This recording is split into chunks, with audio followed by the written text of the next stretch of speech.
For 10 years, I've been trying to make real New York-style pizza at home, and I think that I've gotten as close as I'm ever going to get. At the very least, this is a damn good pizza, authentic or not. For the dough, start with a teaspoon of yeast, a teaspoon of sugar, and a quarter cup of warm water, and wait 5 minutes. I have heard that blooming the yeast like this is not really necessary, but I like to do it just to make sure that my yeast is still alive before I spend 2 days waiting for a dough to rise that never will. Then, put in 2 more cups of warm water, a tablespoon more sugar, and a tablespoon of salt, and then a glug of olive oil. That's like a quarter cup at most. Then, bread flour, high-protein flour, 5 cups to start with, and then knead in the mixer with the dough hook attachment. Wait until it comes together into a reasonably smooth, solid mass, and then you gotta poke it. It should be only slightly sticky. If it's really sticky, add more flour. 5 cups is conservative. You'll know that you've kneaded the dough enough when you can stretch out a little chunk of it so thin that you can see light through it. Now, this recipe makes 4 pizzas of the maximum size that I can safely bake in my oven, which is 12 to 13 inches in diameter. So I rip the dough into 4 chunks, and then I roll each of those chunks into a smooth, even ball. Their shape really matters, which is why I rise each ball in its own oiled container.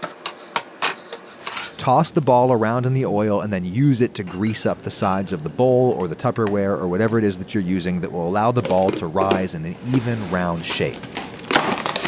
Cover them up and put them in the refrigerator. A long, slow rise in the fridge is what gets you the best flavor and texture. 24 hours is the bare minimum. Now, when I mix my dough is when I make my sauce. You need a 28-ounce can of whole plum tomatoes. I really prefer San Marzanos. That's the expensive kind from Italy because they are really acidic. They're very bright. But no matter what kind you get, they will be packed in some kind of liquid. I think the liquid is usually ground up, lesser quality tomatoes that tend to taste pretty bitter. So I fish the whole tomatoes out into a bowl and I throw away the liquid. You could just squish them with your hand, but I like a smooth texture, so I use my stick blender. And I put in a pinch of sugar, a glug of olive oil. That really improves the flavor of the olive oil. And then I put in a lot of dried oregano, which I think is the defining herb of New York-style pizza. Finally, I put 2 or 3 tablespoons of tomato paste in. Without the tomato paste, the sauce is never intense enough, though if you put in too much, it spoils that fresh, raw tomato taste that you get from, the plum tomatoes. Tomato paste is, of course, just heavily cooked and reduced tomato sauce. So I stir it up and I add more tomato paste until it looks just thick enough to me. That is enough for 4 pizzas.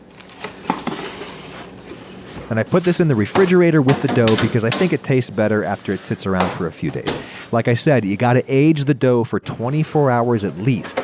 This has been in for 48 hours, which I really prefer, though sometimes I age it a whole week. It almost tastes like sourdough when you age it that long.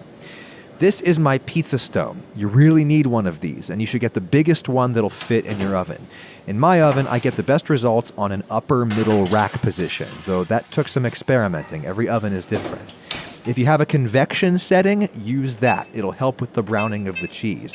Preheat to the highest temperature that your oven's got. No matter how fast it comes up to temperature, let it sit and preheat for 1 full hour. Because this is not just about heating the oven, it's about heating the stone. The stone has got to get rocket hot, and it's very dense, so it takes a while. Preheat for a full hour. Time to think about cheese, and yes, I use string cheese. It is ridiculous, but where I live, this is the only form in which I can get whole milk, low moisture mozzarella. If it's part skim, it won't taste right. If it's not low moisture, the pizza will be soggy. Now, you can probably buy a block of whole milk, low moisture mozzarella in your city. I have to make do with these stupid sticks, but it's not so bad. 6 of them is the perfect amount, 6 ounces for a 12-inch pizza. That's perfect. Then I also grate up some Parmesan or Pecorino to put under the mozzarella layer, which I think is traditional in the higher quality New York-style places. When the oven is ready, get your pizza peel. Yeah, you really need one of these too. Then you have to dust it with something so that the pizza won't stick. Semolina or cornmeal would be traditional, I think, but I have found that coarse ground whole wheat flour works best. It does the job without adding any gritty texture. Now get out your dough ball. That smooth top is going to be the bottom of the pizza because it's more likely to slide off of the peel cleanly. This rough underside will be the top because it'll better adhere to the sauce and the cheese. I start by just going around and forming the cornice. That's the fluffy outer ring of crust. Never smash it down, otherwise it'll never fluff up. Then I just stretch out the dough with my hands. You could toss it in the air like a boss, but that takes skill, it's risky, it's messy, and it really only saves you meaningful amounts of time when you're making 100 pizzas a day. For one pizza, hand stretching is fine. You'll know that you've got it thin enough when, again, you can see light through it. Once you lay it down on your peel, you have to work fast, otherwise the dough will bond to the wood and you'll never be able to slide it off into the oven. Put your sauce on. I like lots of sauce. Then the Parmesan layer. This really improves the flavor of the pizza, makes it much more rich. Then put on your mozzarella and really take pains to get it on evenly all over, otherwise it won't melt or brown correctly. When you're done, pick up the peel and shake it back and forth to make sure that the pizza is going to release when you take it to the oven. You got to be able to do this with some confidence, like flipping an egg. This should only take 5 or 6 minutes to bake. The trick is waiting for the cheese to brown, but not so long that the cheese overheats and starts to separate, and you get a lot of that orange grease layer oozing out. Some separation is inevitable, but you can minimize it by not leaving the pizza in there for too long. Rather than use the peel, I like to pull the pizza out with a pair of tongs right onto a cooling rack. Resting the pizza on the rack helps keep it crispy, but also, when I've tried resting a hot pizza on my plastic cutting boards, the crust tends to take on the flavor of the dishwasher, which is gross. When it's eating temperature, you're safe to transfer to a cutting board. Now, this pizza is only like 12 inches wide, which is way smaller than traditional New York pizza because we just have a normal little home oven, right? But to me, a defining feature of New York pizza is big, foldable slices. So I just cut this pizza into quarters. That's a nice big slice. Look how brown the bottom is too, by the way. That's what you get from heating the stone for a long time. So there you go. I really think this gets me very close to my favorite New York-style pizzas. If you think you know a better way, seriously, please tell me. I'm sure that I will be working on this for a further 10 years. Hey, here's a bonus. Dave, what are you cooking? Just cook. Okay. With me. What are we going to make?